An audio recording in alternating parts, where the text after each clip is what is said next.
ಉದ್ಯೋಗ ಮಾಡಿದ್ರೆ ಎದ್ದ ತಕ್ಷಣ ಅಧಿಕಾರಿಗಳು ಚಲೋಗಿ ಮೋಸ್ಟ್ ಪ್ರಾಬಲಿ ಮತ್ತೆ ಪ್ಲಾನ್ ಮಾಡ್ತಿರ್ಬೋದು. ಬಟ್ ಆದ್ರೆ ಈಗ ತುರ್ತು ಮಾತ್ರ ಸಿದ್ದರಾಮಯ್ಯ ಕೈ ಮ್ಯಾಲಾಗ್ಯದ ಅನ್ನೋದು ಮಾತ್ರ ಸತ್ಯ ಸ್ಪಷ್ಟ ಕಾಣಬರ್ತದೆ. ಇವಾಗ ಈ ಉಪಚುನಾವಣೆ ಚನ್ನಪಟ್ಟಣ ಉಪಚುನಾವಣೆಯನ್ನ ಎರಡೂ ಪಕ್ಷದವರು ಅಥವಾ ಮೂರೂ ಪಕ್ಷದವರು ಒಂದ್ ರೀತಿ ಪ್ರತಿಷ್ಠೆಯ ಕಣ ಅಂತ ಅಂದ್ಕೊಂಡ್ಬಿಟ್ಟಿದ್ದಾರೆ. ನಮ್ಮ ಕೈಯಲ್ಲಿತ್ತು ಇದನ್ನ ಅವ್ರಿಗೆ ಬಿಟ್ಕೊಡ್ಬಾರ್ದು ಅನ್ನೋ ರೀತಿಯಲ್ಲಿ JDS BJP ಅವರು ಇದ್ದಾರೆ.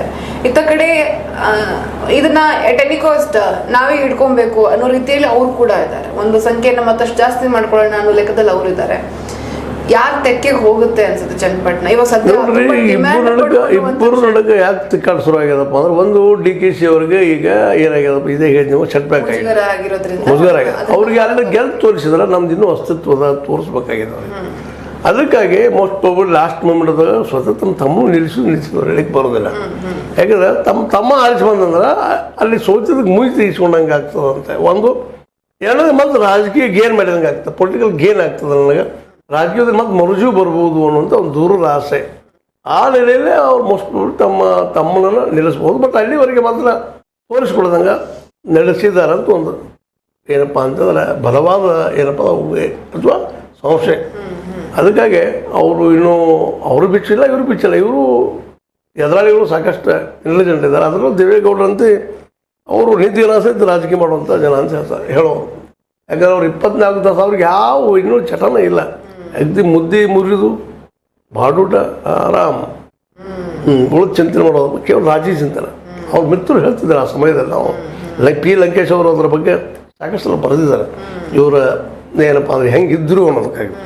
ಅದಕ್ಕೆ ಅವ್ರಿಗೆ 24 ತಾಸು ಚಿಂತನೆ, ನಿಂತು ಹೆಚ್ಚು ಅಷ್ಟೇ ಹೋಗೋದು ನೋಡ್ರಿ. ಉಲ್ಟೆ ಅಂದಾಗ ನಮ್ಮ ಎದುರಾಳಿ ಯಾರು ಎಂತು ಏನು. ಮತ್ತು ಇನ್ನೊಂದು ಕಡೆ ನಮ್ಮ ಈ ದೇಶದ ದೊಡ್ಡ ರೈಟರ್ ಬರ್ತಾರೆ ಖುಷ್ವಂತ್ ಸಿಂಗ್ ಅಂತೇಳಿ. ಖುಷ್ವಂತ್ ಸಿಂಗ್ ಬಗ್ಗೆ ಸ್ಪಷ್ಟ ಹೇಳ್ತಾರೆ, ಯಾವಾಗಲೂ ನಾವು ಇನ್ನು ಕುಡುಕರು ನಂಬಬಹುದು, ಅದು ಕುಡಿಯಲಾರದಂತಹ ನಾಯಕರನ್ನ ಎಂದೂ ನಂಬಲಿಕ್ಕೆ ಹೋಗಬಾರ್ದು. ಅದಕ್ಕೆ ಅವರು ಸಂಜಯ್ ಗಾಂಧಿಗೆ ಭಾಳ ಬೆದರ್ತಾ ಇದ್ರು. ಅವ್ರ ಬಗ್ಗೆ ಭಯ ಇತ್ತವ್ರು. ಇವನೇನಾದರೂ ಈ ದೇಶಕ್ಕೆ ಪ್ರಧಾನಿ ಆದ್ರೆ ಈ ದೇಶಕ್ಕೆ ಒಬ್ಬ ಡಿಕ್ಟೇಟರ್ ಬರ್ತಾನೆ ನಿಶ್ಚಿತವಾಗಿ. ಯಾಕಂದ್ರೆ ಅವು ಕುಡಿ ಚಟ ಎಲ್ಲ ಯಾವ ಚಟನೂ ಬರೀ ಅಧಿಕಾರ ಚಟ ಒಂದ. ಅದಕ್ಕಾಗಿ ಅವ ಅದು ಶೂಡ್ ಆಗ್ತಾನೆ ಮತ್ತು ದೇಶಕ್ಕೆ ಒಬ್ಬ ಡಿಕ್ಟೇಟರ್ ಆಗ್ತಾನೆ ಅಂತ ಬರೆದಿದ್ರು. ಅವನೇನೋ ಸತ್ವಾದ ಏನೋ ಅಂತ ಆಗೋದು ಆಮೇಲೆ ಬೇರೆ. ಆದ್ರೆ ಕುಡುಕರಿಗಿಂತಲೂ ಕುಡಿದೇ ಇರುವಂಥವ್ರು ಭಾಳ ಶಾರ್ಪ್ ಇರ್ತಾರೆ. ಅವ್ರ ಮೈಂಡ್ ಭಾಳ ಶಾರ್ಪ್ ಇರ್ತದೆ ಅಂತ ಹೇಳ್ತಾರೆ. ಆ ದಿಶೆಯಲ್ಲಿ ದೇವೇಗೌಡರ ಬಗ್ಗೆ ಅವರು ಯಾವಾಗಲೂ ರಾಜಕೀಯ ಅವರು ವಿರೋಧಿಗಳು ಸಹಿತ ಅದನ್ನು ಯಾವಾಗ ಯಾವ ಜೋಕ್ ಮಾಡಿ ಮಾತಾಡುವಂಥ ವಿಷಯಗಳು ಇದಾವೆ.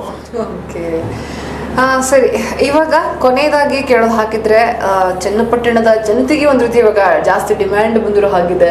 ಅವ್ರು ಏನು ಹೇಳಿದ್ರು ಅಲ್ಲಿ ಮಾಡಿಕೊಡ್ತೀನಿ ಅಂತ ಇವ್ರ ಬಗ್ಗೆ ಒಪ್ಕೊಳ್ಳೇಬೇಕಾದಂತಹ ಪರಿಸರ ಅಲ್ಲಿ ನಿರ್ಮಾಣ ಆಗ್ತಾ ಇದೆ.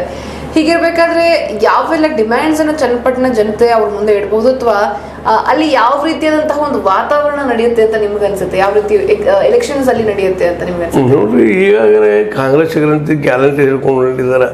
ಗ್ಯಾರಂಟಿ ಬಗ್ಗೆ ಇನ್ನಷ್ಟು ಜೋರಾಗಿ ಹೇಳ್ಬೋದು, ಅಥವಾ ಇನ್ನಷ್ಟು ಏನಾದರೂ ಜನಕ್ಕೆ ಅಲ್ಲಿ ಅನುಕೂಲ ಆಗುವಂಥ ಏನೋ